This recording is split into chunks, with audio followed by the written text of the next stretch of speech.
12, I heard my Amish husband's voice for the first time. After the bedroom door closed, the kerosene lamp hissed low, a tired breath caught in glass. Light moved weak across the pine wall, shaking in small gold lines. The wooden bedroom door had just settled shut behind him, and the latch gave its familiar uneven click, like a bone turning in its place. I stood barefoot on the cold floorboards, hands still damp from the wash basin, staring at his back near the bed edge.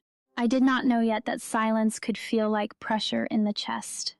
I did not know yet that I had never truly been spoken to by him. What I am about to tell you, I have never said aloud. I am Rebecca Amish, and this is what I share here on this channel. Quiet, true stories from a plain life, and the things we never said out loud. If you are listening tonight, stay with me. Subscribe if you want more stories like this. Tell me in the comments, where have you felt silence inside your own closest home? The lamp kept whispering in the corner, soft and uneven. The air smelled of cedar wood and cold wool folded too many times. My feet pressed into the pine floor, each board holding old warmth and old cold together. He sat near the bed edge, shoulders slightly forward, as if carrying something he did not set down. The door behind us had closed with that same tired latch sound, the one I had heard for years but never listened to. That night I felt it differently. I did not understand why my throat felt tight, as if someone had called my name without speaking it. In my home we did not speak of silence as something missing. We called it Gelassenheit, a quiet way of accepting what life gives without pulling against it too hard. A marriage was not built on long words, but on shared work, shared bread, shared mornings of folding and mending. The Ordnung shaped what was proper, but not always what was felt. I thought then that love was proved by staying, by doing, by not turning away. Looking back now, I see how silence can be mistaken for peace when it is only habit taking shape. Pause here with me. Think of the homes where nothing is said, everything is assumed. I remembered my wedding day in fragments, the Ausbund singing in slow rising voices. My hands shaking as I smoothed my apron for the 10th time. He stood beside me then, quiet, nodding when spoken to. Never turning that nod into words meant only for me. Years passed like that. Morning meals with spoon-tapping bowls, evenings with wood stove crackling, and no voice ever naming me directly. I began to know his movements more than his speech. Even the door latch became familiar, its uneven click like something always slightly unfinished. I never asked why I had never heard him speak to me the way I now realized I needed. There was a woman I once knew, Martha from the Ridge Road. She once told me her husband was kind, steady, dependable. She said it like it was enough. Later, she admitted she could not remember the last time he had spoken her name in a way that felt like it belonged only to her. We both thought steadiness was closeness. We both thought silence meant safety. But sometimes silence is just two people standing beside each other, never learning how to cross the small distance between their voices. I did not know then that I was also living inside that same misunderstanding, calling it home. That night the room felt smaller after the door closed. The lamp flame bent slightly, as if it too was listening. He shifted on the bed edge, the boards beneath him giving a slow sound, deeper than before. His breathing changed, not fast, not slow, different in a way I could not name. I watched the shadow of his face move across the wall, unsure if I should speak or stay still. Silence between us did not feel empty anymore. It felt full, like something waiting to be opened. My hands tightened against my dress without my permission. The latch on the door made a small, settling sound again, though no one touched it. I noticed everything then. The way the lamp glass trembled, the way the air held stillness like cloth pulled too tight. He turned his head slightly, just enough that I could see the line of his cheek. I had lived beside this man through seasons of planting and wintering, prayer and work and shared silence. Yet in that moment I felt something I could not name beginning to rise between us.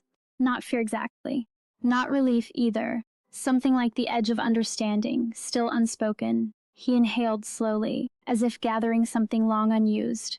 Sound of it filled the space more than the lamp or the wind outside the shutters.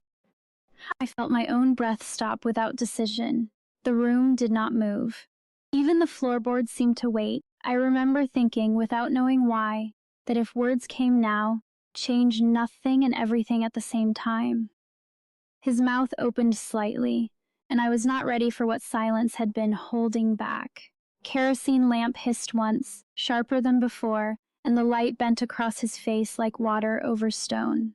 I watched that small shift in air, in light, in him, and I could not tell which one would change first.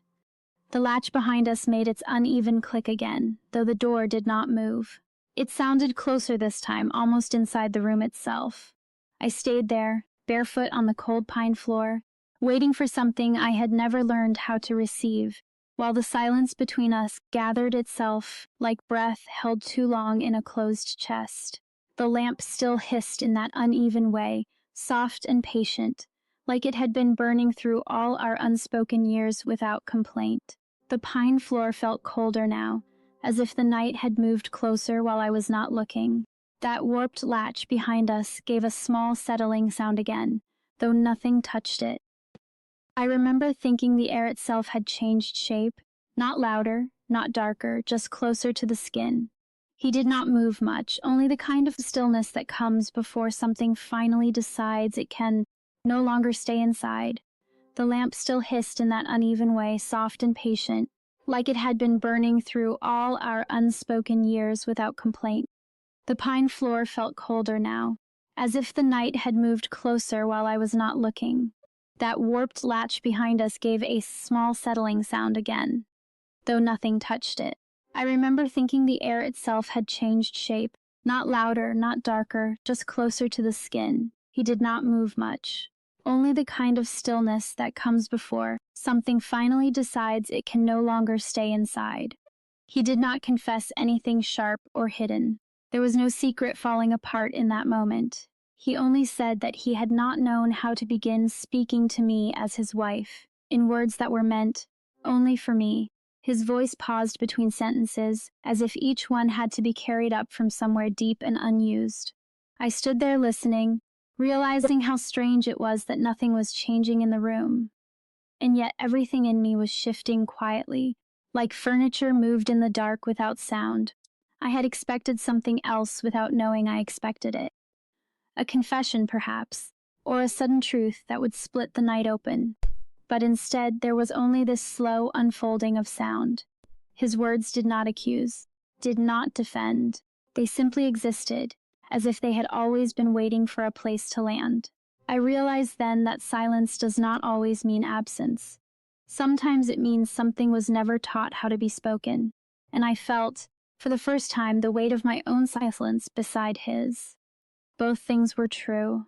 I had been his wife in every visible way that life required, and still I had never fully been addressed as one in voice and presence. The latch on the door clicked again in my mind more than in the wood, as if memory itself was repeating it differently now. I thought of all the mornings, all the meals, all the shared work that had built a life without ever building language between us. It was not cruelty. It was not neglect in the way people name such things. It was something quieter, two lives learning how to stay close without ever learning how to speak inwardly.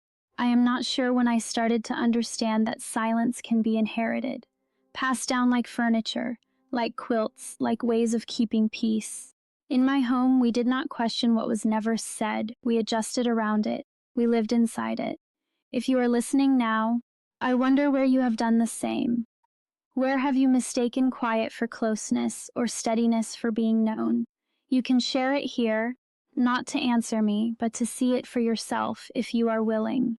He looked down when he finished speaking, as if unsure whether words were allowed to stay in the air once released. I noticed then how both of us were involved in this silence. I also did not ask. I also did not reach for what was missing. We had both been shaped by something larger than us, something that taught us how to work together but not how to speak into each other's lives. The room did not judge us for it. The lamp did not change. Even the wood stub's old heat in the walls stayed the same. Only meaning had shifted. quietly and without permission. I looked at the wooden door latch then, the same warped piece of metal that had always clicked like a tired thought closing itself. It made its sound again, familiar as breath, but I heard what came after it now, the small space of silence it left behind. That space felt larger than the room, larger than us, and somehow more honest. I did not move toward him. I did not move away either. I simply stood there, hearing everything for the first time in a voice that had always been beside me.